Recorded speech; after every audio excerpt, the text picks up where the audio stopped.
Back in April, the community vaccination programme was in its final phase.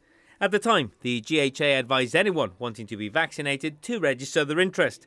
Doses of the vaccine were limited, and the GHA could not guarantee when the vaccine would be available in the future.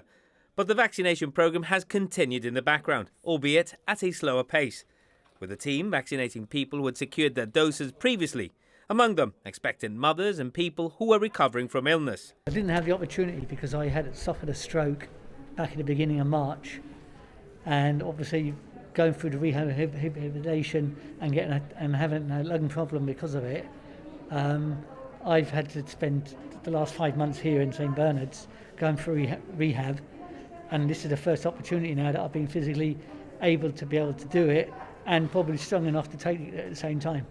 The arrival of almost 1,200 doses now means the team can now work through the waiting list, which has grown over the last few months. We've had people again who have declined, who now want the vaccine. We've had pregnant mothers who previously declined the vaccine because at the time they were pregnant and unsure to proceed with the vaccination program, and they've now had their babies, so we have now offered them the vaccines.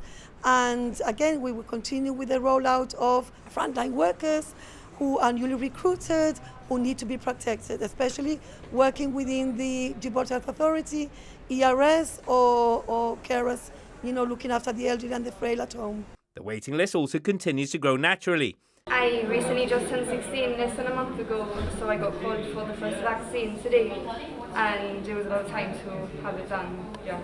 Since I had COVID a few months ago, I felt like a bit more safe, but now I thought it was time just to have done it.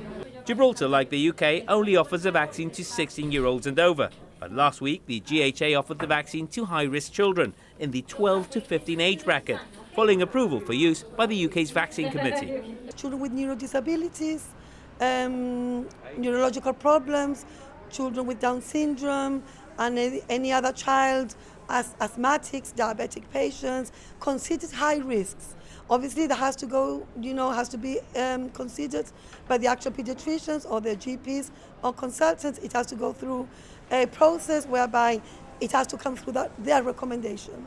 The GHA advises anyone who wants to get vaccinated to contact the team to register their interest.